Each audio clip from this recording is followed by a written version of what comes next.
Welcome everyone to the final day of our SAIS CARI annual conference, which has been presented this year as a series of webinars over a 2-week period. And a huge thank you to our generous funders, the Carnegie Corporation of New York, without whom none of this would have been possible. My name is Yoon Park, and I'm the Associate Director here at CARI. Before I continue and introduce the moderator discussant for today's presentations, I wanted to briefly cover some basics. Marie Foster, our program coordinator, will be posting links to speaker bios and additional information in the Zoom chat box as we go. However, the chat function will not be available to our audience. If you have questions, and we hope you do, you can type these into the Q&A at the bottom of your Zoom screens, and our panelists will do their best to answer as many of these as time permits. Please be clear to indicate to whom you are addressing your questions and comments. Some of the papers have already been uploaded to our CARI website and links have been included and more are coming. Recordings of each day's events will be made available, typically 3 to 5 days after the event. All of the links for last week's webinars are already on the CARI website. Just click the event details box and again, welcome. Over the years, the CARI conference has become one of the premier places to bring together new cutting-edge empirical research on China-Africa relations with the Washington, D.C.'s think tank and policymaking community. This year, because of our online webinar format, we've been able to expand our audiences well beyond the D.C. area. And for those of you logging in from different time zones, thank you very much for joining us. CARI's annual conferences and other events provide platforms to feature the work carried out by CARI staff and CARI research fellows, and to bring them into conversation with other experts in the field. Over the years, we've held events on topics as varied as China-Africa engagement in agriculture, infrastructure, technology transfer, and Chinese lending practices. This conference, Strategic Interests and Security Implications, China, Africa, and the Rest, has brought together experts to discuss the development security nexus, military exports, peacekeeping and humanitarian activities, implications of emerging technologies, and China's private sector and private security activities on the continent. Thus far, while we've experienced a few technical hiccups and learned quite a bit about the hows of managing a marathon of webinars, I think those of you who have been here for at least a few of these will agree with me that the substance of the panels, our keynote lecture event, and the roundtable have been excellent. I'm very pleased and privileged to have been part of this series, mostly because we've been able to support scholars so they could carry out field research. And who knows when this will be possible again. And because we've been able to share this new knowledge with you. Today's panel, wrapping up our annual conference, is Regional Actors, Multipolarity, and Comparative Perspectives. And to introduce the panelists and their papers, I have the pleasure of presenting Mr. Paul NANTULYA. Mr. NANTULYA is a research associate at the Africa Center for Strategic Studies. He has written on China's soft and hard power engagements in Africa, on China's foreign policy and military strategy, and China's investments in professional military education in Africa. Paul, over to you. Thank you very much for that introduction. It's really a pleasure to be here this morning. Without further ado, I would like to introduce our first panelist for the session. We have 4 panelists in this particular session, which should be very, very interesting. So it's really my pleasure to introduce Dr. Afa'anwi Che. He holds a PhD in international relations from Swansea University in the United Kingdom. He's a senior lecturer and deputy director of postgraduate studies at Kampala International University in Uganda.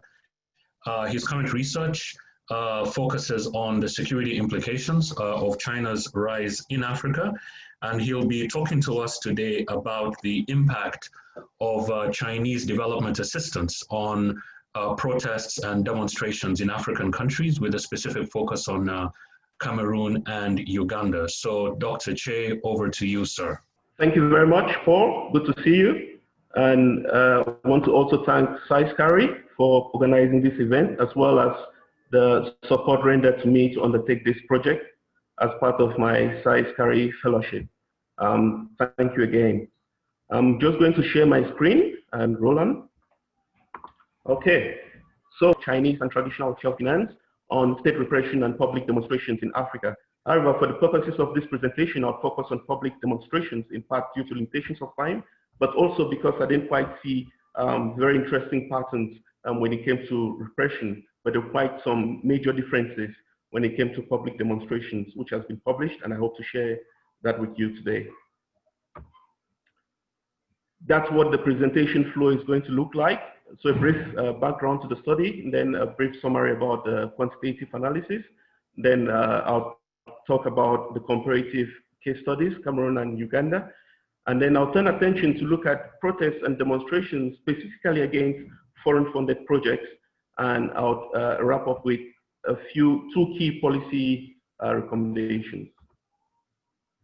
So a lot of studies have looked at the effects of foreign aid, be it on development, on security, but most of those have usually focused on Western aid, in part due to the abundance of literature and data on Western aid. But in recent years, we've actually seen China emerge as a major source of funding from the developing world to other parts of the world. And a lot of data is now being put out there, including by SAIS CARI, on Chinese official finance and Chinese aid in general. And that allows for quantitative comparative analysis of the effects of Chinese and traditional Western aid. And for this study, I looked at demonstrations, at protests and riots together. And background to that, around 2018, 2019, the world witnessed a major surge in protests and riots around the world, in Africa in particular, the Middle East. And at the same time, China and the US, two of the world's top economies, were locked or bogged down by a major trade war, actually still in a trade war.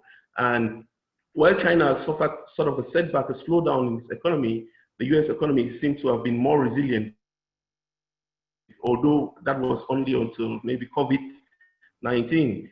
And so I was interested in finding out to what extent the surge in demonstrations perhaps correlates with foreign aid. The quantitative analysis involved logistic regression analysis with data from SAIS CARI and aid data. Demonstrations were captured from the armed conflict location event database, and a number of control variables were included. The key findings from the quantitative part: one, I didn't quite see foreign aid riots compared to traditional political science variables that predict protests and riots. But when it came to comparing the effects of Chinese and Western aid, relatively, Chinese aid seems to negatively correlate with protests and riots in Africa, while the Western aid had a positive relationship with demonstrations. So I tried to find out if those patterns revealed by the quantitative analysis actually reflect on the ground in terms of the case studies of interest, Cameroon and Uganda. Why Cameroon receives mainly Chinese aid, while Uganda receives predominantly aid from the World Bank. And you might ask, why did I choose Cameroon and Uganda? Well, these two countries, looking at the various data sets on aid I used, have received about the same amount of official finance flows, about $12 billion each between 2000 and 2017. So I could assume neither country had the advantage of using aid to provide public goods and minimize grievances, and thereby preventing a lot of protests. Also, there seems to be a common commitment in the two countries to maintaining the leadership in power. Since the turn of the 21st century, we've actually seen the leadership in Uganda and Cameroon amend constitutions to actually facilitate the staying of the current regime. So again, I could assume some commonality on using foreign aid with regards to leadership survival. Just a brief graphical depiction of the two major sources of finance to Cameroon between 2000 and 2017. Most of its finance actually came from China, represented by the royal blue column to my left. That's over 7 billion of the 12 billion Cameroon has received, and just over 2 billion from the World Bank. In the same time period, Uganda received more from the World Bank, more of traditional finance from the World Bank, about 6 billion of it, about 12 the total money received from, in terms of foreign offshore finance, and received just under 3 billion from China. So was there a negative correlation in Cameroon between Chinese finance and demonstrations as suggested in the quantitative part of the work? I tried to trace that relationship over the 10 first-level administrative geographical regions of Cameroon, but also over time between 2001 and 2018. And this graph represents the geographical, how Chinese foreign aid really relates with demonstrations across the different regions of Cameroon. And you find that the royal blue represents the distribution of Chinese finance, and that actually reflects the demand-driven structure of Chinese aid in the literature that usually predicts that Chinese aid will be concentrated in specific regions, usually the president's birth region. In this case, I find most of the Chinese finance being concentrated in the center region, the capital region of the country, the south region, the president's birth region, and littoral, the economic base of the country. Compare that with the red, that's Western World Bank finance, which is more or less roughly unevenly distributed, but at least every part of the country receives some money from the World Bank. That was even more pronounced in Uganda, but you look at the distribution of demonstrations reflected by demonstrations were largely in the northwest and southwest regions, the Anglophone regions of Cameroon, which have received just about 3 projects combined, sponsored project by the Chinese. Compare that to the south region with just 1 protest, but has received far too much, a lot of Chinese finance. So again, that at least provides some evidence to back up the negative pattern that I've seen in the quantitative part. And that seems to suggest that Chinese finance, the more Chinese finance a country receives, the less protest that country is likely to experience.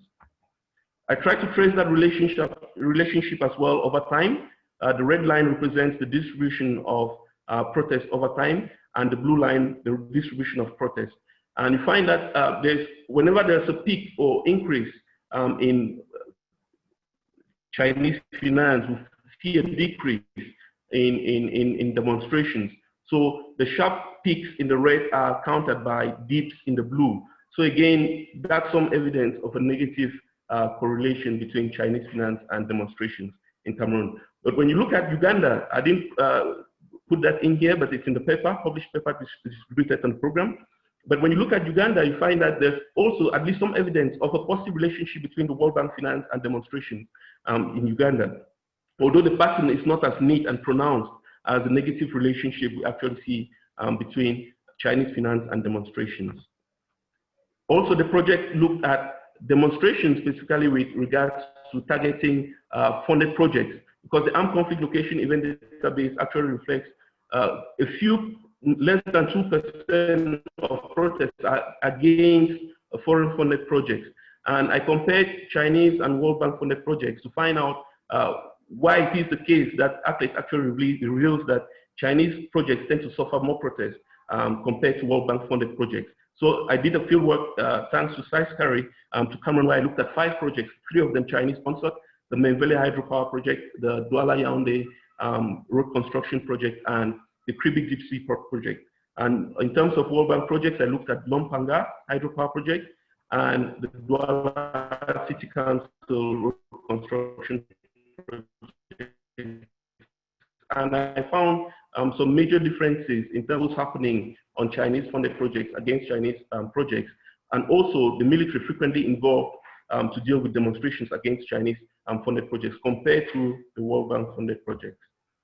Why, you might ask, why was it the case that perhaps Chinese projects were more susceptible or vulnerable to protests and riots? From the key responses I got from the various stakeholders on the projects I looked at, the most common theme represented by the first item at the bottom of that pyramid was the fact that, or the argument that project assessments and impact management plans tend to be less robust on Chinese funded projects. They usually were shorter to do, and compensation packages were not as comprehensive as the World Bank projects. When I visited Lompanga, actually the committee gave me the impression that they were compensated not only for displacement from their property by the project, but also for their livelihoods. A lot of them were trained in fishing to substitute for their former hunter-gathering lives. Another key theme that emerged was the absence of complaint and grievance management offices on the Chinese-funded projects compared to the World Bank-funded projects.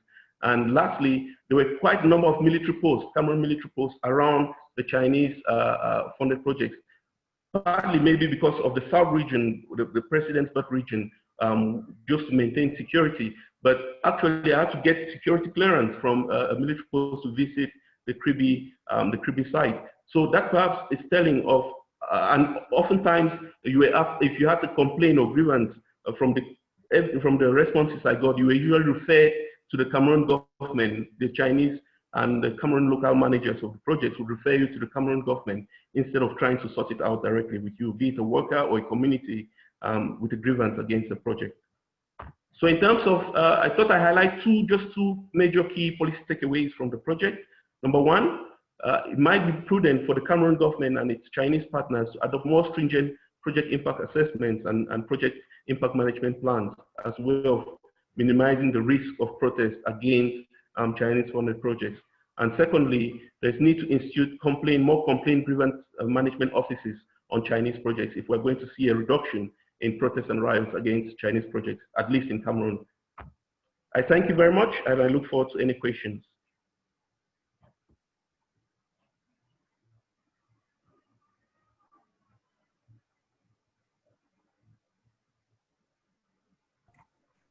Thank you very much. Thank you very much, Dr. Che. Those are very, very interesting ideas, and we'll definitely discuss those further in the question and answer session. Without further ado, I'd like to introduce the next panelist, Mr. Georg LAMMICH. Mr. Georg LAMMICH is a postdoctoral researcher in international relations and African politics at the University of Duisburg-Essen in Germany. His research focuses on interregionalism, African agency, and China's impact on regional integration and security in Africa. And he'll be speaking to us this morning about China's emergence as a regional security actor in Africa. Welcome, sir. Thank you, Paul. From Germany, I have to say good afternoon. So I know for most of you, it's probably good morning. Yeah, also thanks for SAIS CARI having me. I think it's a really interesting panel with a lot of names. I'm really proud to be on the same name list. I also share my screen quickly. So, okay. So I'm going to talk about China's emergence as a regional security actor. I've researched on China's regional focus, regional cooperation in Africa for quite a few years now on different topics from development to identity building and also, of course, to security. And before I start with the more security related aspects, I just want to say a few words about China's stance to regionalism and how it has changed over the last maybe 20 years, because I think this is a period of time that is of interest when we're looking at Africa. So in the beginning, in the mid-90s, late 90s, there was still some suspicion in China about regional organizations. They were mostly regarded as controlled, or at least heavily influenced by US interests, and more seen as a hindrance to the rise of China than as a cooperation partner. This changed really, really quickly in the late 90s, early 2000s. They were more and more regarded as a useful cooperation partner when it came to transnational threats, transnational risk like the Asian financial crisis, environmental risks, and last but not least, security threats. There were also with regional organizations in Asia, the cooperation was intensifying, but also with on an interregional basis, foremost with the EU, was seen as a pragmatic partner for furthering China's economic interests. And in 2003, that the relationship with the EU became the status of a strategic partnership. So there was quite a rapid change in China on its view towards interregional cooperation and regional organizations. Nevertheless, if we look at how China is viewing these regional organizations, I think it's especially for a European, but also for an African perspective, worth pointing out a few small issues or a few difference in how the conceptualization of these regional organization works. So for China, regionalism isn't any way to cede authority to a transnational or to a supranational level or create any kind of supranational authority, but it's rather a mean to preserve national interests in the hard shell nation state in a very Westphalian sense. So there's no, as we know it for Europe or whatever, there are no tendencies for creating these supranational organizations as the European Union, but also the African Union and some of the others might strive for. So yeah, when we switch to Africa, in Africa we have, of course, I won't explain the whole regional structure in Africa, that would just take too much time, and I will now in the further focus mostly on the African Union, but I just want to say that China has, in a way or another, cooperation with most regional organizations in Africa, but most of them, they simmer on a very low level. They are sometimes just like trade talks, but we've seen recent years also that with some of the sub-regional organizations, for instance with ECOWAS, at least China's trying to intensify these relations. Some of you might have heard that after China already built the headquarters of the African Union in Addis Ababa, now the next regional headquarter, they're going to build the ECOWAS headquarter in Abuja, which the treaties were signed in 2018. So this has been also an ongoing process for a couple of years. So when we look at the AU, the a breaking point or the decisive point in the relations is definitely the issue of China's African policy in 2006, which recognized the significant role of the EU, which recognized the African Union as one of the players on the African continent, and also offered assistance to the African Union, which, if we look at the FOCAC proclamations during the years in 2002 and 2003, it was still, yeah, it was recognized that the African Union was founded, but of course this was a time when basically parallel with the rise of FOCAC, the African Union was establishing itself, so there was still some uncertainty how well they could cooperate. And then in 2003, NEPAD was recognized, and there was some smaller assistance programs with NEPAD, but it really kicked off with this 2006 African policy, and just got intensified in the next couple of years. With 2011, of course, the African Union became a full member of FOCAC, which is definitely the next big step after this 2006 African policy. If we look at the situation since then, there's several dialogue mechanism has developed. There's ad hoc technically there's ad hoc meetings, annual meetings, subcommittees, and so on and so forth. I will say a little bit more about the structure, especially where it's security related, in the next few minutes. We have now, since officially since 2018, an African Union representative office in Beijing. So when I try to visit, I mean, it is there. It's the building, or not the building, the office exists, but no one was there. So I'm not sure if it's operational. If any one of you has any more information about that, I would be really curious to know. Yeah, when we look at the relations today, in 2015, the African Union was also recognized not just as a cooperation partner when it comes to economic and development affairs, but also the role in security resolution, security management on the continent was recognized by China, and financial support to these security-related institutions inside the African Union was offered, though more on a symbolic side than any real. When we look at the big picture, China is not one of the main supporters of these security-related mechanisms. Nevertheless, in 2019, the Chinese foreign minister assessed the relationship between China and African Union to be in the best shape ever.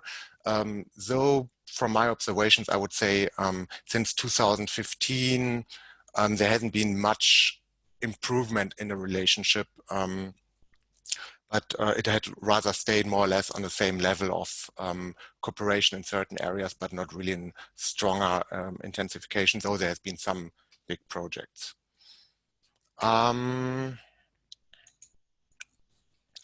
And if we go further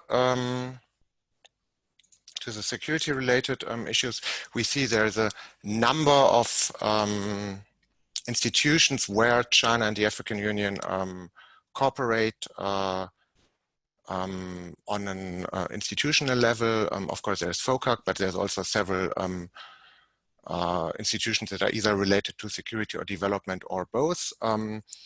But most of these institutions outside of FOCAC, they haven't really have met on any regular basis. Many of them have met once or twice, or just issued one proclamation, but that's it.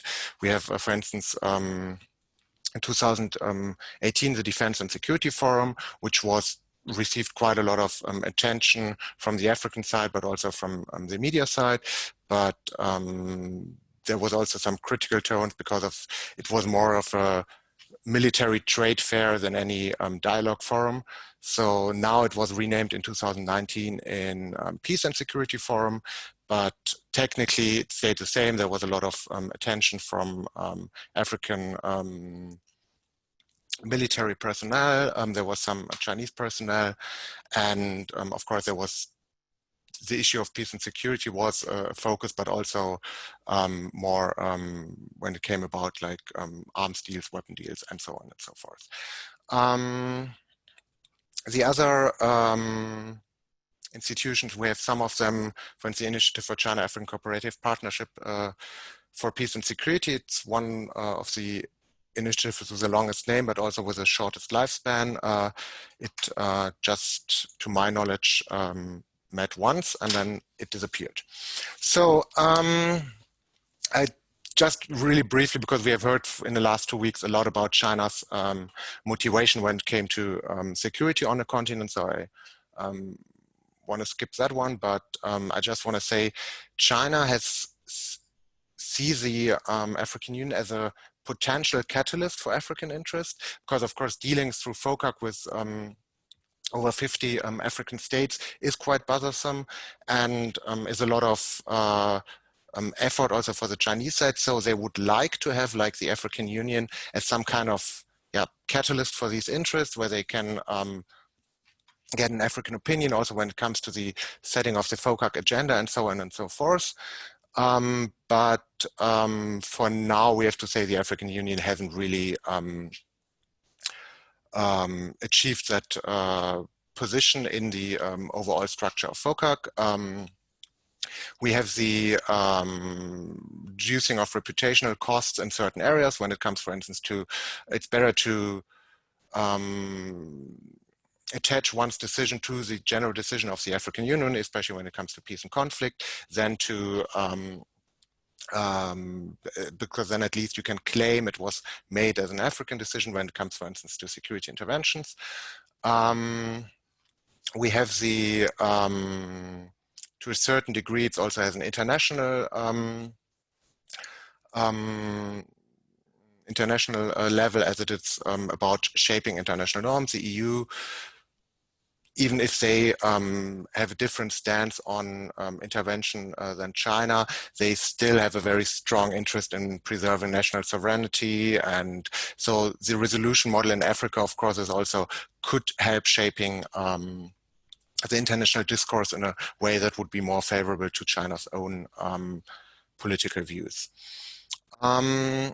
So quickly to security. Security, of course, as we see have seen on the other slide, is one of the core interests of China and Africa now, because without security there cannot be development, but also without development there cannot be security. This is a famous quote from Xi Jinping.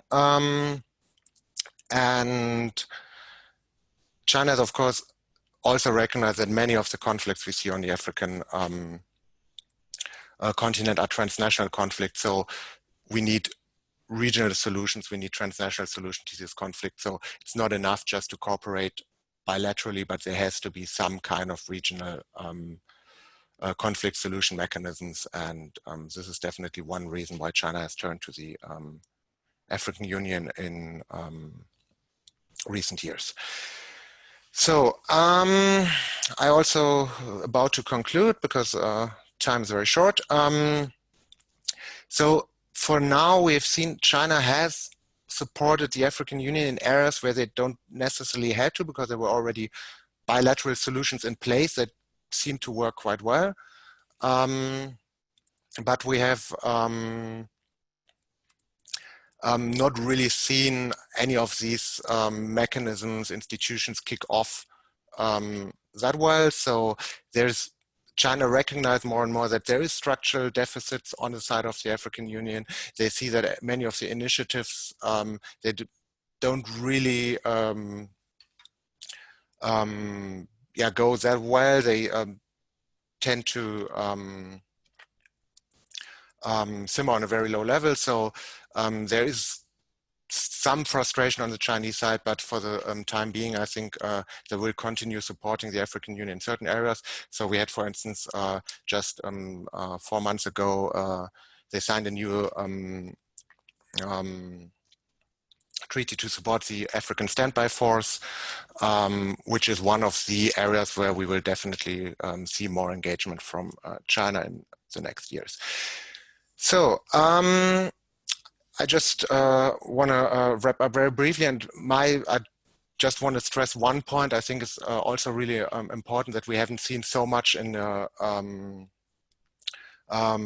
stress during the last 2 weeks, that if we want to understand where China is going in the next years in Africa, it's also more important that we really understand what's going in what's happening in Chinese domestic politics, because we had, of course, there's different actors, and there was recognized, and of course, China is not always China, and we have a lot of different groups of actors.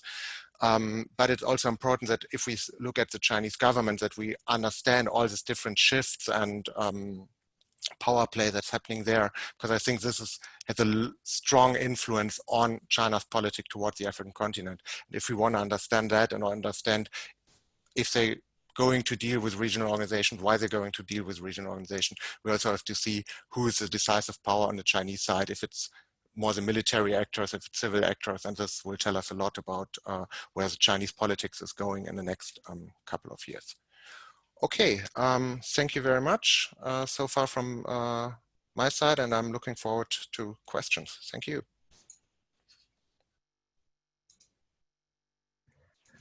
Thank you very much, George. And good afternoon to you. I have to remember that colleagues are tuning in from different time zones. Thank you very much for that excellent paper. It's a great place to venture into the militarization of China's security, of China's foreign policy on the African continent. This topic will be presented by Dr. Jonah Victor. He is a senior analyst in the US Department of Defense. He's also an adjunct professor at Georgetown University. He has a new book that's out titled African Security, An Introduction. So colleagues should try and get copies if they don't have copies already. Jonah, thank you very much, and over to you. Thank you, Paul.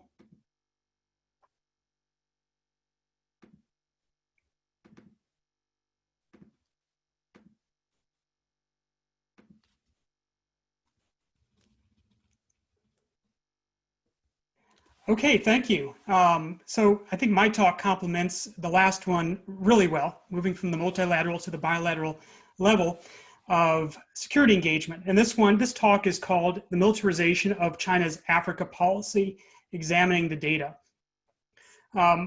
This is an excerpt from a larger book project being led by Joel Wuthnow, who spoke a couple days ago on the PLA, the People's Liberation Army's growing global activities and presence. And I'm going to focus on a small bit of what's in there based on the PLA's activities in Africa. We've heard a number of researchers in the course of this conference tell the story of the PLA's increasing activities, engagement, and presence on the African continent.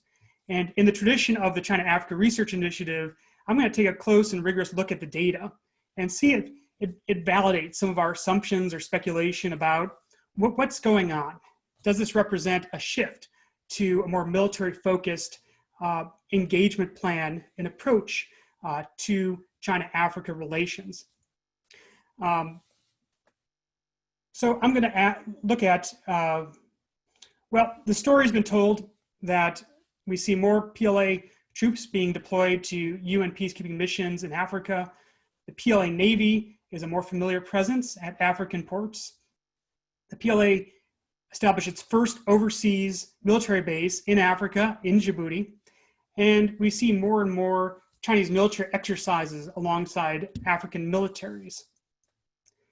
And really, we've seen a decade of growing bilateral military activities. This chart shows from 2002 to 2018, the number of combined exercises and the number of PLA Navy port calls that the PLA's participated in per year in Africa, across North and Sub-Saharan Africa. And it's not particularly linear, and the line is a bit squiggly, but what is clear is there's been an activity happening in the 2010s that was not apparent in the previous decade. So I ask really two questions today. What is driving the PLA's increasing bilateral security cooperation efforts in Africa? And does China's bilateral military engagement prioritize diplomatic, economic, or military objectives?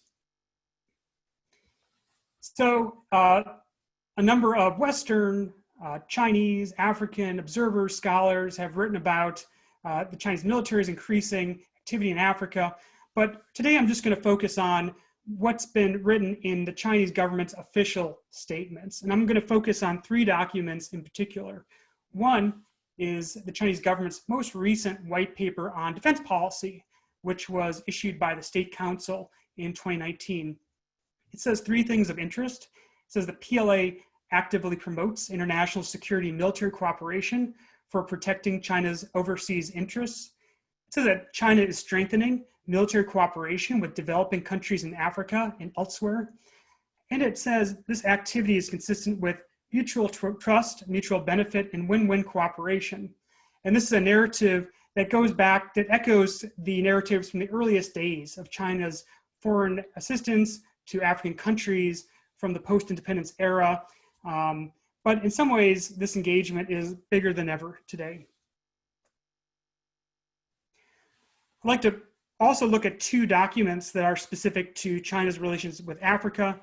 First, the most recent white paper on Africa policy, which was issued in 2015.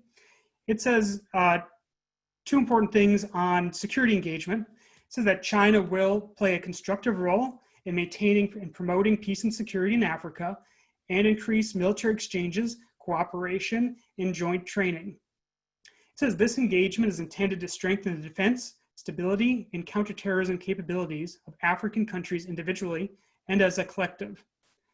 And then during the last meeting of FOCAC, the Forum on China-Africa Cooperation, which was last held in 2018, Beijing issued an action plan document, and it reiterated the security assistance goals from the 2015 paper, but added one that's quite interesting. It talks about an intent to strengthen intelligence cooperation with African countries and help African countries build smart cities to enhance the role of information technology and public safety in counterterrorism.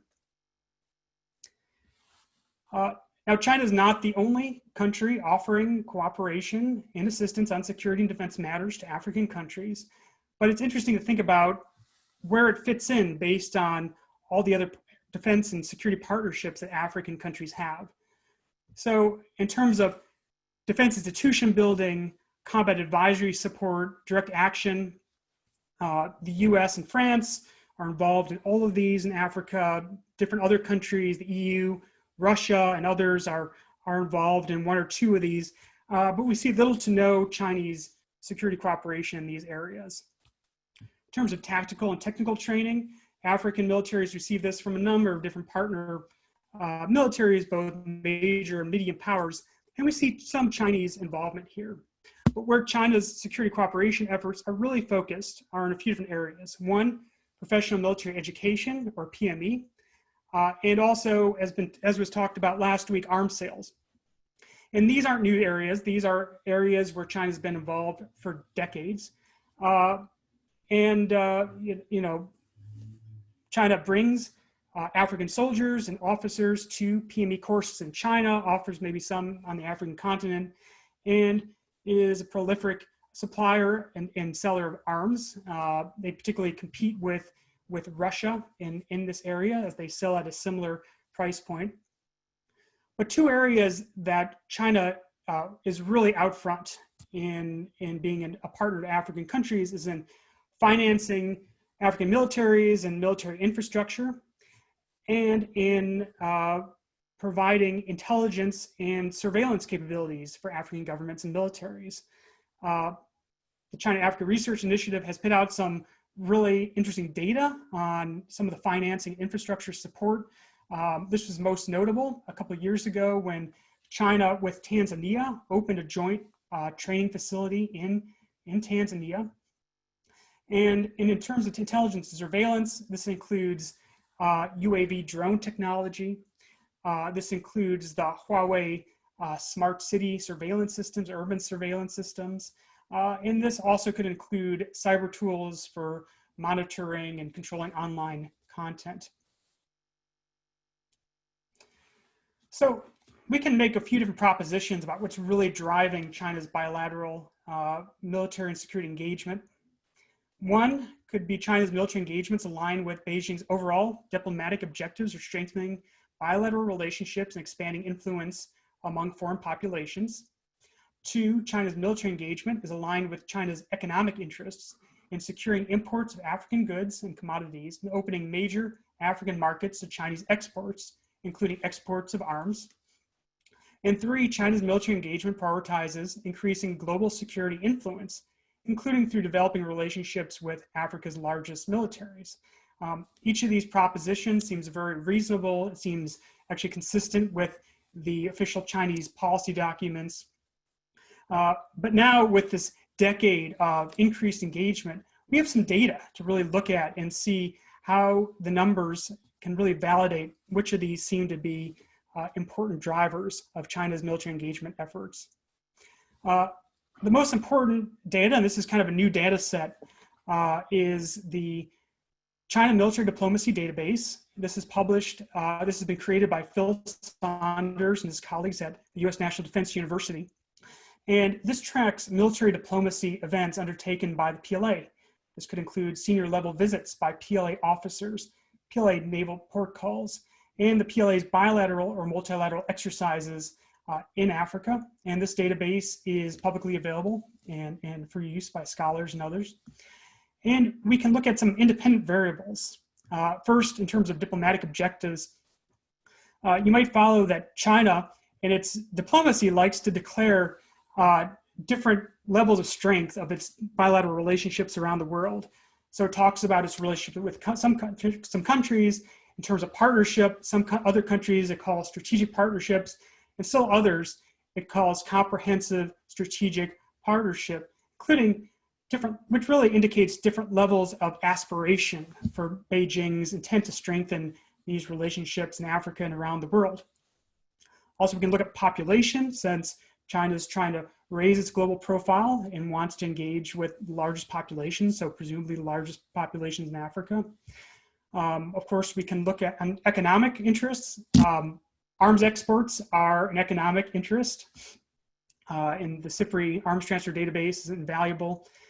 We can look at other exports and imports from the World Bank database between China and African countries. And we can also, on military objectives, we can identify those largest militaries in Africa that China would likely want to strengthen partnerships with through data from the IISS Military Balance Almanac. So what do I do with this data? So I run some regression models. I run a Poisson model of China's military diplomatic events in Africa, single panel of interactions from 2008 to 2018, and do some different robustness checks, including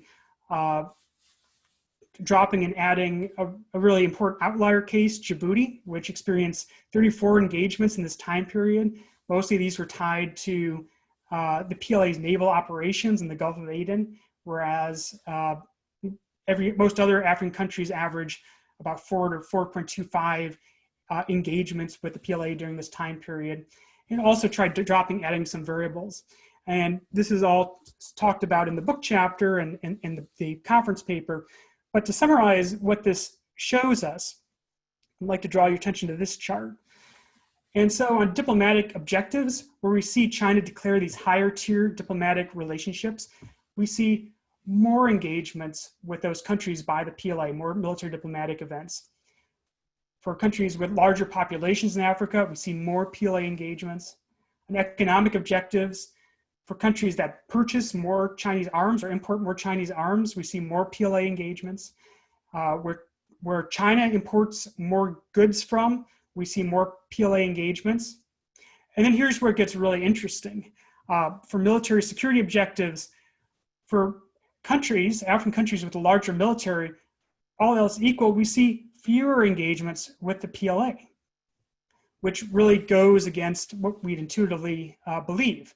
And if you want to know, whether this is some sort of odd manipulation of being in this data model, the bivariate correlation between these variables is 0.05, which is almost next to no statistical relationship, although in the model it has a significant and negative relationship. I tried excluding population from the model, and we still see the economic variables being quite robustly correlated with military diplomatic engagements, and still the size of the military not having a positive relationship, actually having a negative and significant relationship. So what does this all tell us? Is China's Africa policy increasingly militarized? Not really. It's still the bilateral security cooperation efforts by China and Africa is still primarily tied to Beijing's efforts to increase China's political and economic influence in relationships. China is not operating in a vacuum. Africans seek out a number of partners or have the choice of a number of partners around the world. But China is going to compete most closely against those countries in terms of providing professional military education and arms sales. But where we're going to see China really lead the field, and they're already leading the field, is in helping African countries establish surveillance systems and in financing and supporting militaries and military construction projects. In the next few years, I think China's unlikely to compete in terms of providing military training, combat advisory support, direct action, or defense institutional development. But this could change, and we can only look to how the PLA is engaging countries around China's periphery, countries like Tajikistan, Pakistan, what sort of exercises the PLA is participating in with those partners. And actually we see those exercises trending towards the type of tactics that are more relevant to what African countries and militaries are looking for. So we might see that develop in coming years.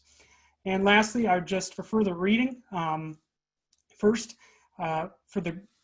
think about Africa and the perspective of China's global military activities, our forthcoming book, The PLA Beyond Borders, Chinese Military Operations in Regional and Global Context. And then my recent book with John Seco, African Security and Introduction, where we talk about the sort of security cooperation that African governments are looking for and what different partners are offering them, and the pros and cons and consequences of those military relationships. Thank you very much.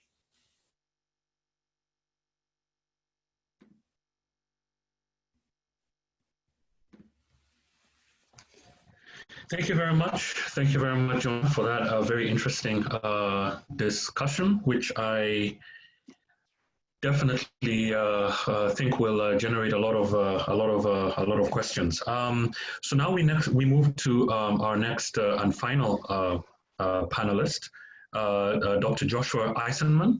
He is an associate professor at the University of Notre Dame, senior fellow at the American Foreign Policy Research Council. He is author of a book co-authored with David Shin, titled China and Africa, A Century of Engagement. And Joshua, this book has been named as one of the top 3 books on Africa in 2012 by Foreign Affairs. And their next book will examine China-Africa political and security relations. And Josh is going to be speaking to us today about multipolarity and China's engagement on the multilateral level. Welcome, Josh. Well, thank you very much, Paul. It's great to be here. Let me go ahead and share this screen and play from current slide. All right. Well, hopefully, Paul, you can see that. I don't see. Okay. So, yeah, no, it's great to be here and to present this paper, which I wrote with Eric Higginbotham, who's at MIT, on building a more democratic and multipolar world, China's strategic engagement with the developing world. And the important thing about this, I would say, is that what I'm trying to do is, in fact, contextualize the China-Africa political and security relationship that we've been discussing and place it in the broader context of China's strategic engagement with developing countries in general and the developing world. But let me begin, I guess, by thanking SAIS CARI. I'm a SAIS alumnus, and I just love to see the work you all are doing. So, you know, Deborah, Yoon, Marie, thank you so much for your hard work, and also to thank the Carnegie Council, the Strauss Center, who supported the research that I'll be presenting. So as was mentioned by Paul, Ambassador Shin and I published a book in 2012 called China, Africa, Century of Engagement. I must take this opportunity to mention that after 6 years of hard work, the Chinese version of that book is coming out, and I call it a Chinese edition because it is updated to 2018. It is coming out by the Chinese University of Hong Kong Press, the same publisher who published this paper. And for those who are Chinese speakers, I would just mention that, to my knowledge, this is the only uncensored book on China-Africa relations in the Chinese language coming out of the PRC. So I reviewed every single sentence, and so I'm so proud of this accomplishment, and I'm really looking forward to hearing any responses on it. Now, getting to the topic that I'm here to talk about, which is the China-Africa political relationship, let me move to the next slide. So first, to kind of go over very briefly the China's strategic objectives toward the developing world. First, it is, most importantly, helping China get ahead, which is shaping the global norms and institutions in ways that advanced China's core interests. And of course, those core interests, for those of us who study China, are ensuring that the CPC continues to rule China, maintaining and defending Chinese sovereignty and territorial claims, and promoting a stable international environment for China to basically conduct increased expansion and economic growth. But at the same time, and the reason why the US flag lurks behind this slide is because there is an effort going on through multipolarity and the democratization of international relations, which I'll talk about in a moment, to constrain US unilateral behavior. Now, I think it's important to set at the outset that, you know, depending on who wins elections, this strategy may or may not be successful, because the Trump administration has shown that it is less interest in global norms as previous administrations. But certainly that has been the strategy that is being pursued, and let me unpack it for you.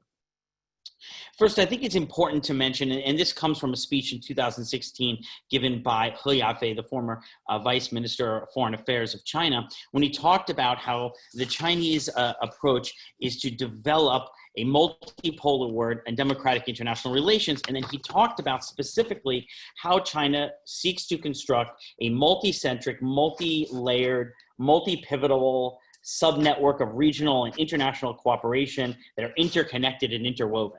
Now that's a mouthful, so I've constructed this neat little slide for you. And you can get a sense here that China operates on the global level in terms of engaging with the UN, WTO, and other institutions where it works with developing countries and African partners. At the regional level, as was discussed through FOCAC, but also in other regions like the Arab world, Latin America, Eastern Europe. China has created regional institutions that it uses to engage these countries on a regional level. And as those of us who study China-Africa know, the FOCAC is not an equal arrangement, okay? China funds it, and every other meeting is held in China, which means that African countries may never, most have never hosted a FOCAC meeting, and many may never, depending on how long FOCAC goes on.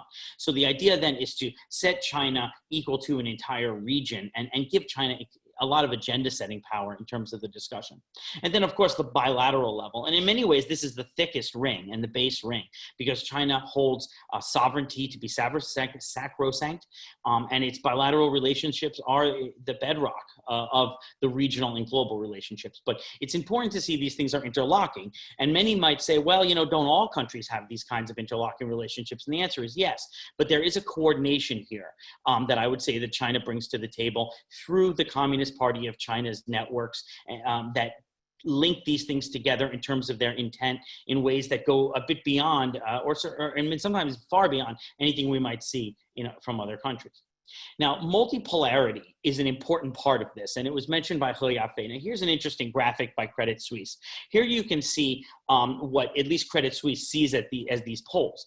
You can see the BRICS, right? Brazil, Russia, India, China, South Africa, and then you have Europe, Japan, and United States. And setting aside these rankings, and I'm not sure how much credibility I put in that, I do think that it's important to recognize that the goal of the BRICS and the goal of multipolarity is to create different nodes of power, which then flatten the power in the international system. So you don't have this hyper hegemon at the middle. You bring power out more broadly and you smooth it out throughout the international system. And in this way, you constrain the hegemon's ability to move within the international system as it wants. Again, the question is, how much does the hegemon wish to be constrained by the BRICS and others? If they're not interested in being constrained, that may be different. But the fact is that, I believe, is the strategy here. And you can see it articulated in numerous Chinese strategy documents.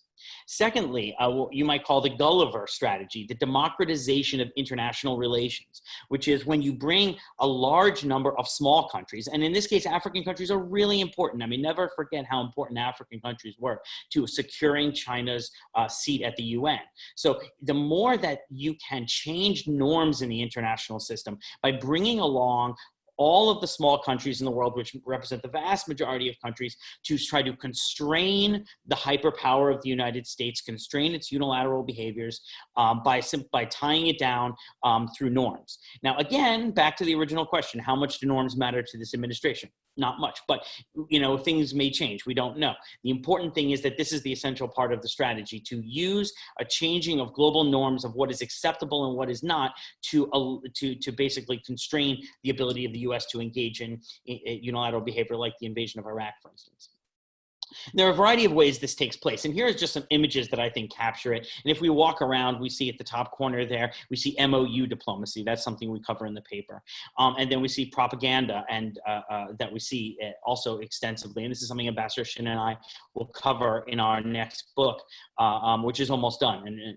And so we cover that part extensively. We see elite diplomacy, Xi Jinping working the room, as it were. I'm not sure how much that goes on during COVID, not much, I'm sure, but certainly that's a big part. If we go back to the upper corner there, we can see the christening of the Julius Nyerere Party School by Mr. Song Tao, the head of the international department. So the party-to-party relationship, very important here in the political engagement, bringing these countries through in multipolarity and democratization of international relations. And then in the final corner there, you can see the president of Burkina Faso receiving his copies of Xi Jinping's books here. And this is really an important way that China conveys its governance model to African countries. And then at the center there, we can see what I believe is the objective here. And this is from the China Daily. Here we can see the great Nelson Mandela reading the 思想, or the ideas of the Communist Party of China with his finger in the next page, excited and happy to read the next. And so that, I would say, is what the objective of this is, right? To have these African leaders essentially sign on and be supportive of China's intentions. Next and finally, security engagement, and this has been gone through, so I'm not going to go through it, but I'm just going to give you the quick laundry list here. You've got the training that Dr. Victor talked about. You've got that military base in Djibouti, that picture everyone has seen in this conference many times.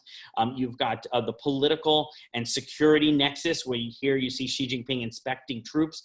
And then you've got the UN blue helmets on the ground. And here I wanted to choose an image maybe others haven't seen of actually Chinese blue hats interacting with Africans on the ground, providing really important opportunities for them to learn as the PLA, but also to have an understanding of the grassroots developments. And then finally, the arms sales that China is engaged in on the continent, all supporting these notions of multipolarity and democratization. So final slide then.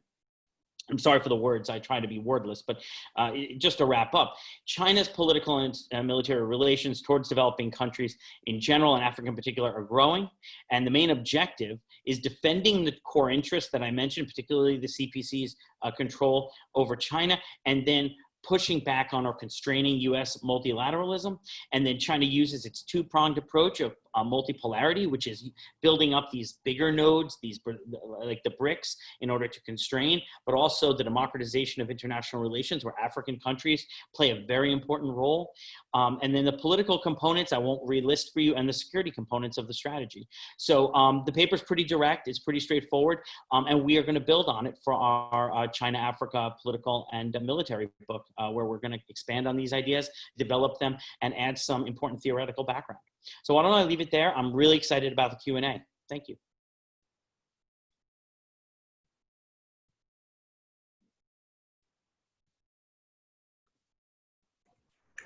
Thank you very much. Thank you very much, Josh. That was very, very interesting discussion. And I also want to thank and congratulate all the panelists. This has been a very, very enlightening session. I'd also like to, to thank SAIS and the CARI team for hosting this conference, and also for the wide range of products and research that's conducted out of SAIS, which has really made a tremendous contribution to the field of China-Africa studies and China-Africa relations. So let me just summarize some of the key findings of the 4 papers, articulate a few thoughts, and then open it up for question and answers.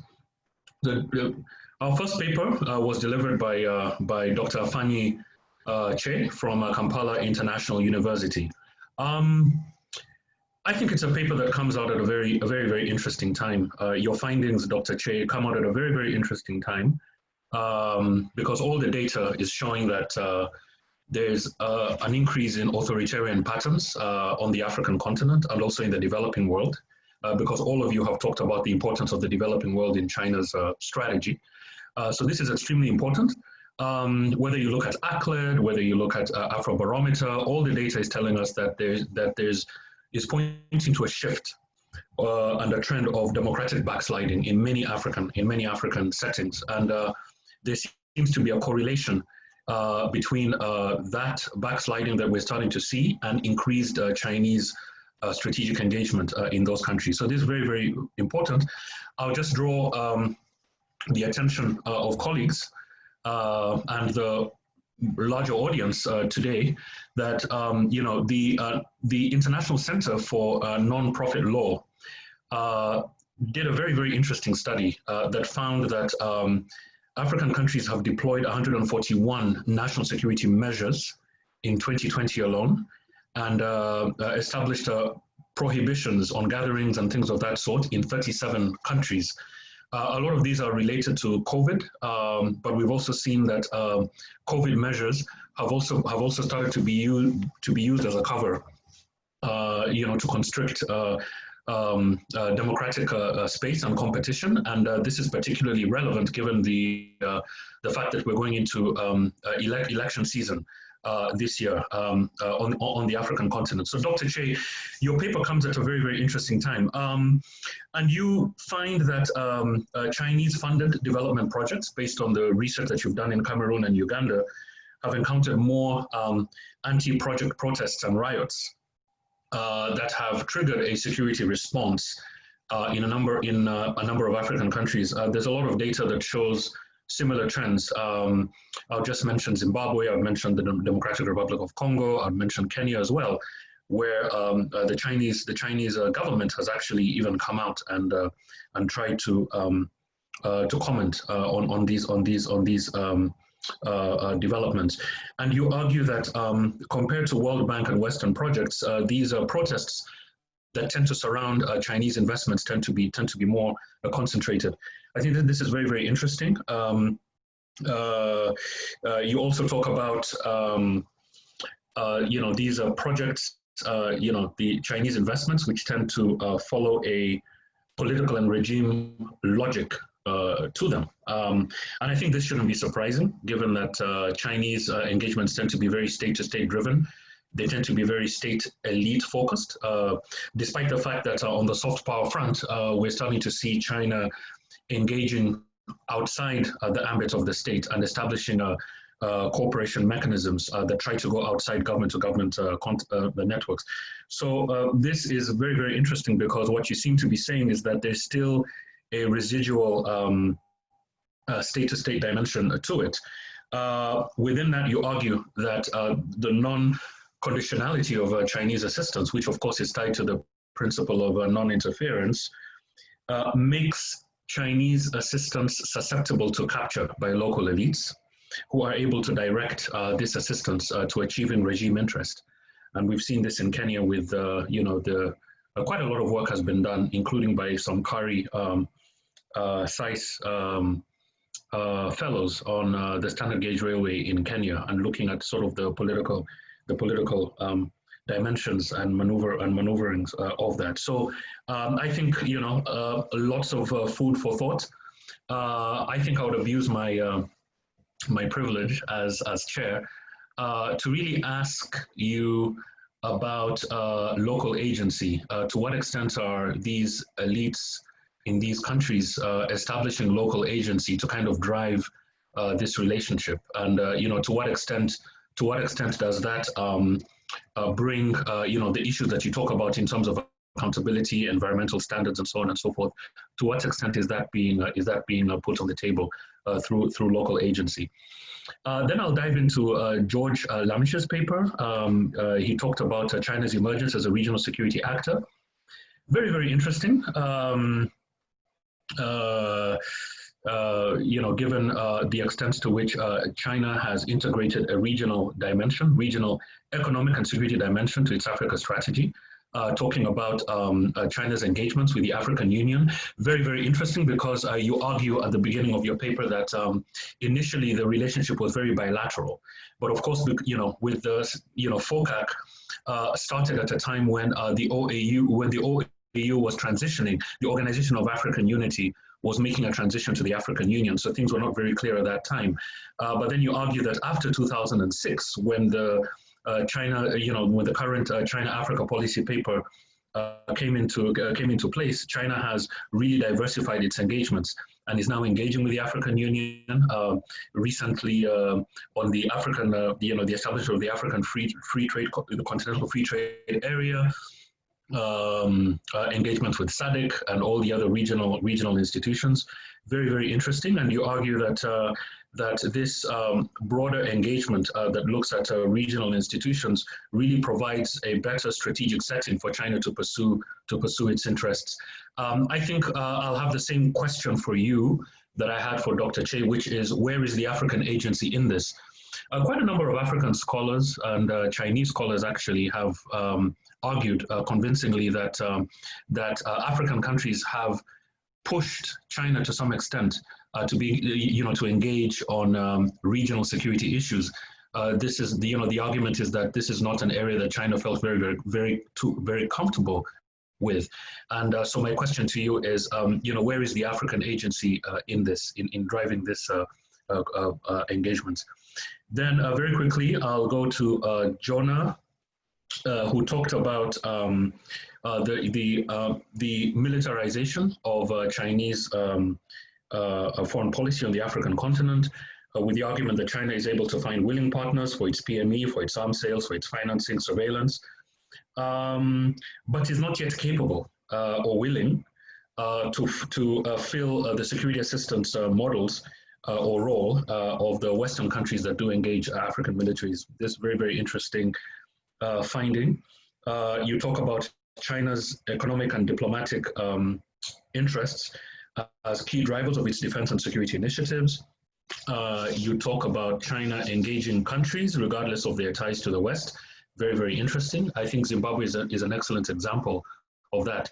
At a time when China was building strong relations with Zimbabwe, I mean, the Zimbabwean ZANU-PF right from inception was trained in China, among the oldest movements that was trained in China. But then at independence, we begin to see that the British military in particular was present at all levels of the Zimbabwean military, probably with the notable exception of the North Korean brigade. But the British military was present at all levels of Zimbabwe's PME as well. But that didn't stop China from establishing the ties that it has with Zimbabwe, including the training team that it continues to place at the Staff College. You talk about the security assistance portfolio, which also reflects China's domestic situation, the current approach, which echoes the past, again, looking at the importance of the developing world. And I would ask you to address the issue of African agency as well. To what extent are African countries pushing China in this direction? You also have demands. There's a tendency for African countries to try and diversify their security partners. We saw, the 2008 FOCAC, quite a number of security packages in those FOCACs featured in security negotiations between China and African countries in the years building up to 2018. So my question to you is, where is the African agency? Can you unpack a little bit more on African agency? Finally, I'll go to Josh. Very interesting discussion on multipolarity, and it was very interesting because when you talked about China, sort of the developing world, obviously this is where the bulk of the countries around the world are concentrated, in the developing world, and you talk about China trying to establish a policy that tries to democratize international relations. This is a very similar language and narrative that is used by the South African government. And we see this narrative featuring very strongly in the BRICS partnership, China, Brazil, India, South Africa, and Russia. So that is a very interesting dimension. And my question to you is, does that approach to multipolarity that you argue, is it necessarily a Chinese, securing Chinese interest, or is China trying to align its policy to a number of countries that talk about the same things in their foreign policy? You talk about Chinese interest in reshaping the world, reshaping world norms. I guess we can talk about the Community of Common Destiny, picking up on some of the work that Nadege Roland has done. But my question to you again is on African agency. I'm really big on African agency. African countries also have grievances and also have a vision of international system reform. It might not be as broad as China's, but it's there. If you look at the 2005 Eswulwini Consensus and the 2005 Sirte Declaration, clearly identify areas of international reform that African countries are pushing. To what extent do these elements shape the China-Africa partnership? I agree that a lot of this assistance is aligned with One Belt One Road. We've seen China trying to align One Belt One Road with the ASEAN partners, and China is also trying to align a One Belt One Road. In fact, a memorandum of understanding was signed with the African Union to align One Belt One Road with the AU's program for the development of strategic infrastructure, which involves the UNDP, the Asia Infrastructure Development Bank, and so forth. So again, I come back to the issue of African agency. You know, to what extent are these Chinese elements, you know, elements of influence, elements of trying to reestablish, global norms. To what extent are African countries asserting agency in that process? I think before I stop and open the floor to Q&A, I'd just like to make one clarification. The FOCAC meetings are actually held interchangeably between China and Africa. So we've had FOCAC meetings, I think 3 FOCAC meetings that have been held in Africa, one in Egypt, in South Africa, and there's one other country as well. And of course, Senegal is going to be hosting the next FOCAC. So there is that that interchangeability of the FOCAC meeting. So I think with that, I would like to sort of open the floor to questions, and we have a couple of queries directed. Actually, some of you have been answering questions through the Q&A platform. But there are a couple of questions here for Jonah. One question is coming from Andrea Giselli, and she says, reports from European peacekeepers and other sources suggest that intelligence gathering is not a strong point for the PLA in Africa. How much do you think that cooperation with African militaries help the PLA make up for this? No, I believe you've answered that, but you know, for the benefit of the audience. Then Errol Henderson asks you again, Jonah, to say more about Chinese investments in smart cities, which you talk about. So is their focus more urban because they have previously done much in African rural sectors, or development of rail, making like Africa relations, or does this reflect a prominent extant pattern that is underappreciated by lay analysts of these relations? So these are questions that are directed to you, Jonah. There are a couple of questions that have been directed to Dr. Afa'anwi Che. Maggie Zhang asks, what do you think of the sharing and learning on aid management, i.e. the impact assessment for Chinese aid agencies to learn from the World Bank and Western donors? What do you think is the role played by NGOs? And I believe I asked a question on that front again, in raising concerns and building a platform for such consultations with communities.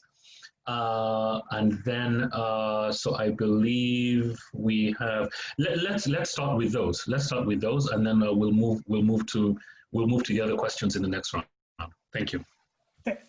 Thanks, Paul. And I really like raising these issues of agency. And I think and Professor Henderson and Andrea also asked some interesting questions about the agency involved in this intelligence and surveillance cooperation.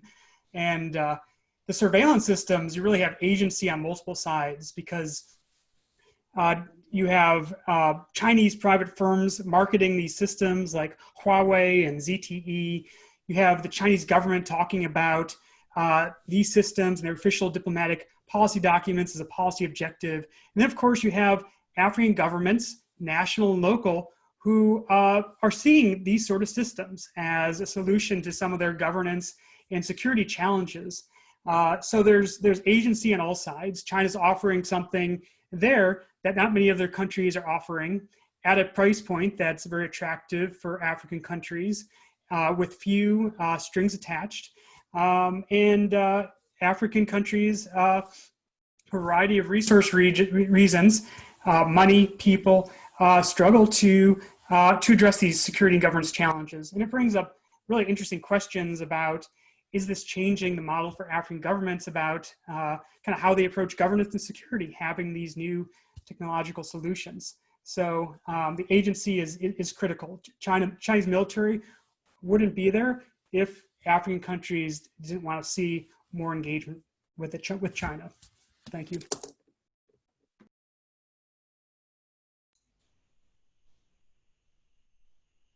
Yeah, maybe then let me. Sorry, I was unmuted. Yes. No, yeah, maybe I also just continue with the agency question, and but more from a regional perspective. Then I think if we look at the regional perspective, there's still also in Africa, we have two fractions. There's one who ask for more integration of the African Union and of the regional organizations, and there's other countries that are happy with the status quo or even want to less. So there has been discussions of the so-called Banjul formula, that there's just a certain group of representatives from African states that participate in FOCAC, like the sitting chair of the African Union, the former chair of the African Union, the African Union Development Agency, and so on. So like a fixed formula of states that participate in this FOCAC meetings, two for ones which I think Josh mentioned, like this feeling of all African states have to go to Beijing, and China is kind of on equal footing with the whole continent. And of course, this creates on the African side also some kind of, bad feelings about the structure of FOCAC. So, but on the other hand, we have countries that say, okay, if we have like this limited, smaller FOCAC forums, that would, of course, maybe pull it out of the picture, would give more voice to a certain group of countries, to the bigger countries, to the hegemons. So there's also an agency against a stronger regional integration. Same with when the African Union joined FOCAC, there's been voices from Africa for both like parties, for both fractions that asked for a stronger integration of the African Union and who asked for like less integration of the African Union.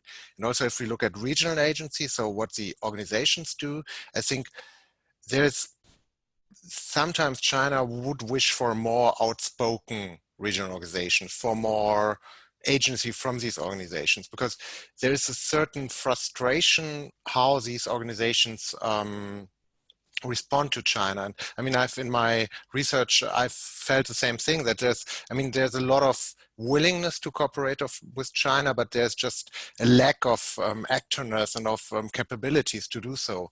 And so I think this agency issue, I mean, it's definitely very interesting, and it will become more and more so in the next years. But at the moment, it's just, the African agency that goes in so many different directions that it's not really helping the regional course. So it's still China who's making the decisions for a stronger regional integration or interregional integration with Africa. Thanks. Thank you. Dr. Che, would you like to comment? Yep. Yes, thank you very much, Paul. Thank you as well for your comments. And perhaps let me start with your question about the role of the African agency. Of course, you're very right. It's a two-way relationship between China and Africa. So perhaps it's not unexpected that the effect China would have in terms of African development would as well be determined by how the African regimes react and the African people. But so far, I think we are still at a level where the engagement is highly concentrated between the Chinese and the African governments. Of course, there is an emerging role for civil society, or for the elites, local communities, even academicians, and their voices they are actually saying a lot towards reforming Chinese engagement in Africa, such that it does not end at the level, they are trying to push China not to end at the level of the government-to-government relationship, but start to really engage African local communities, the African civil society, and as well as the African agencies. However, the two countries I looked at were somewhat not quite democratic countries, Cameroon and Uganda, where that space for expression of opinion is not quite much there yet.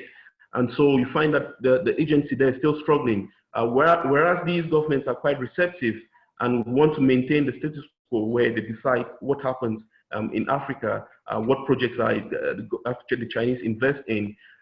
There is not so much space allowing the civil society to actually determine what really happens. So unfortunately, that's the case for the countries I looked at. However, when you look at more democratic African countries, I think the African agency is playing a much bigger role towards shaping and pushing the government to actually determine the terms on which the Chinese engage.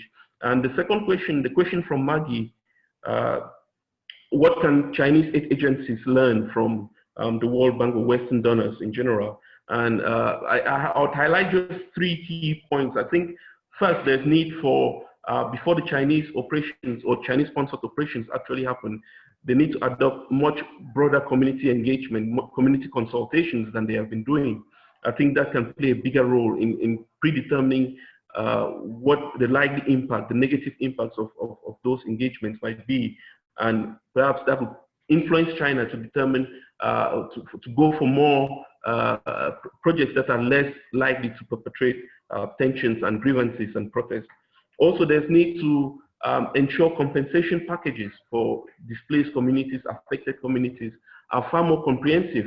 When I visited Lompanga, I noticed that they were compensating not just for displacements from properties, but also for livelihoods. So it's important that the Chinese start to consider investing more in training towards compensating for the livelihoods that will be affected by their projects. And lastly, there's need for grievance management mechanisms. The World Bank insists a lot on that. And from the chart, actually, I think Professor Brownskam actually raises an interesting perspective. It's important that I should caution that this needs to be put in a historical perspective. The World Bank itself dealt with so many of these issues in the past. And even today, even on the Lompanga project, there have been a lot of grievances, compensation, community-related issues against the World Bank. But the difference has been the insistence on ensuring that there's a grievance management mechanism, which I think is still lacking on Chinese projects. Back to you, Paul. No, thank you very much. So let's try to get through the next batch of questions. So, Paul, may I have a quick answer to your question? Yes. Please go ahead. Sorry, guys, but I have a different view on this, Sure. and that is I see this through the lenses of social science, which is to say, when I see African agency, I see the weapons of the weak. I see foot dragging, I see rumoring, I see complaining. What I do not see is actual agency, which would be collaboration between African countries to actually achieve a common end. And the reason why I don't think we see that, and we're not going to see it despite the fact that people say it's around the corner, is because the Chinese system denies access to any and all foreigners to understanding what's going on. And if we read Cohen's canonical text on this, we know that smaller countries require some type of access to a larger country in order to affect asymmetric attention, which is to essentially influence the policymakers in that country. We see it in the United States because there are numerous lobbies that are permitted. But because the Chinese system is a closed system, African countries, like all other countries, cannot gain agency within the system. And therefore, the only way for them to work together is to work together. And they're not doing it. So until you see some Pan-African, it could be regional, it could be otherwise. But then I see ECOWAS headquarters being built by China. And I wonder, if your headquarters is built by China, how much agency can you have? And I remind us of the AU bugging and how I think deleterious that was to the relationship. In terms of the question you asked me, yes, I have no doubt, and I mentioned in the paper with Eric Higginbotham, that there is a desire to appeal to the BRICS and to other countries in terms of what they want, which is small countries want autonomy, so you appeal to them in terms of sovereignty. However, I would say that China has long talked about multipolarity, and China has long talked about the democratization of international relations. In many ways, I would think that these ideas, I don't know that they originate with China, but China has been pushing them, and I wonder how much the BRICS, which China helped to originate and coordinate, is actually the seed of the idea was planted of multipolarity by China itself. And we can go back in the history and look at that. But my sense is that China is the leader in terms of multipolarity and democratization, and other countries are following China's leadership. Now, if other panelists or others are listening and think I'm wrong, I'm happy to hear that. But anyway, that's the way I look at it. Thanks, Paul. Okay, thank you. So we have quite a number of questions to get through. These are very, very, very topical questions. I'm wondering how we're doing for time. Marie, could you step in and let us know how we're doing for time? We actually are unfortunately arriving at the end. So maybe a last round of comments from all of the panelists, but unfortunately, yeah, or a second round of questions seems difficult. Okay, all right, let's try to get through these questions. So the next question is for all the panelists. Do you see any frustration from African governments? This is with regard to Chinese troops on the ground, the Chinese security engagement. Do you see any frustration from African governments, or are African countries fully satisfied with what China brings as a security provider? The second question is, how do you see the future maritime security of the Western Indian Ocean, i.e. the Somali Peninsula, and its impact on Chinese military strategy? China has been trying to establish a blue economy. There's also issues of illegal fishing. So how do you see that panning out? And that question is coming from Professor Noor Kofi. The earlier question is coming from Manan Bellon. The rest are comments. Dr. Yoon had a question. If I recall, Dr. Yoon wanted to know what are the differences between Chinese and Western security engagement, and I think she was reflecting on her experience in South Africa, where you see U.S. troops, you see Marines, walking around. It's people are used to that. What are the key differences between the Western approach and the PLA's approach on the continent? So I think these are three big questions, and I guess they're addressed to all of you. So who wants to go first? Che? All right.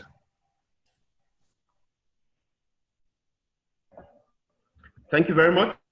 Just a very quick one. Perhaps my colleagues are better placed to answer the one about African troops, Chinese troops on African soil. Are the African governments happy with that? I would like to think it's the least of their problems. They are not quite bothered about that. Perhaps up to a point where the Chinese presence might start to affect or threaten their stay in power, where the Chinese might start to be more intrusive. Then we might start seeing questions being raised about Chinese presence on African soil. It hasn't gotten to the point where, as we see with France in, say, Francophone Africa, and the concerns we're seeing from some of those regimes against the French. But at the moment, I don't think the African governments are bothered about that. But there is a lot of concern at the civil society level. Back to you, Paul. Perfect. Who wants to go next? Josh, perhaps? Okay, you've got to unmute yourself. Yeah, I mean, I think that we have seen some pushback, right? We have seen certain comments, particularly in Nigeria, in Kenya, South Africa. So we've seen certain comments and pushback. But again, I don't know that frustration raises to the level of agency. To me, it raises to the level of weapons of the weak, because I don't see the outcomes.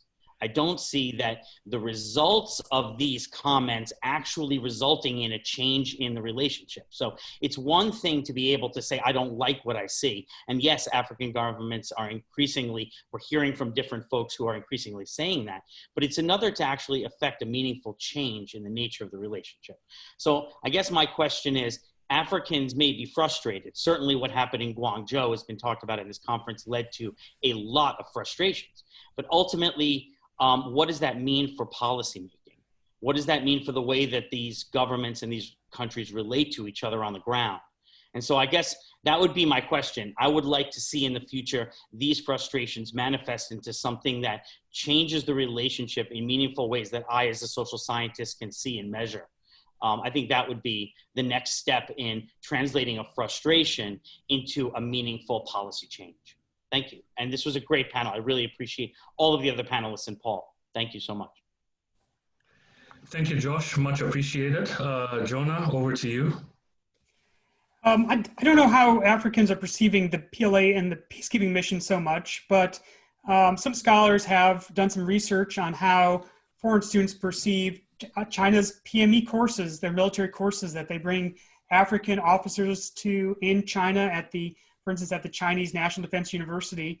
And there's been anecdotal reports of some disappointment, because unlike PME programs in the US or France, or the UK, where you're fully integrated with the British or American or French military students, international students are segregated at the Chinese and the EU. The curriculum is quite ideological. It's maybe doesn't come across as state-of-the-art as some others are offering. So I think there's mixed views on kind of maybe the quality of what the Chinese assistance offerings, the cooperation offerings are, but it's anecdotal, I'd say, at this point. Thank you, Jonah. Thank you, Jonah. George. Yeah, I actually, for the some of the question, I would just refer to because I have understood all the sessions will be available online. And I think, for instance, this week's panels, if we look at Wednesday panel, Thursday panel, but also some of the panels last week, they intensively got into this issue, how like Chinese military engagement is perceived on a continent, especially with individual case studies. So in general, what I would say, they are just not such a force yet that it's, I mean, they're one of many, so it's not really such a big issue. I think it's much more important how they receive some of the other players than China, but I mean, China might be getting there, but I would just recommend watching some of the other sessions there. I just want to say quickly a word to Josh with the agency thing. I think it's not China, it's not against African agency. I mean, they in many instances, they're calling for African agency. They want to see more African agency. Of course, they won't like release all their, I mean, they open the black box of Chinese politics for them. But nevertheless, I don't think from a Chinese perspective, agency is regarded as anything bad. I mean, they constantly asking the African side for their opinion. The problem is more on the African side that there's not much getting back. So I would see the problem so more on the African side than on the Chinese side. Yeah, thank you. No, thank you. Thank you very much. These are all very interesting discussions. We can go on and on. Very, very exciting. I do have some ideas about agency that I'll follow up with Josh later on. But no, thank you. Thank you all. Thank you all. This is a very, very interesting discussion. It was really a pleasure and an honor to share a platform with all of you. At this point, I'd like to turn to Dr. Yoon Park, who has been our host this morning, to wrap up and close the meeting. But once again, I'd like to thank all of you for your time, and we'll definitely continue this discussion on this forum and other platforms as well. Thank you. Thank you, Paul, and thank you to all of our speakers. On behalf of our director, Deborah Browdegum, and our staff here at CARI, a huge thank you to the panel today, to Paul for moderating, to Georg, Che, Dr. Victor, and Joshua. Thank you so much for being here and sharing your research with us.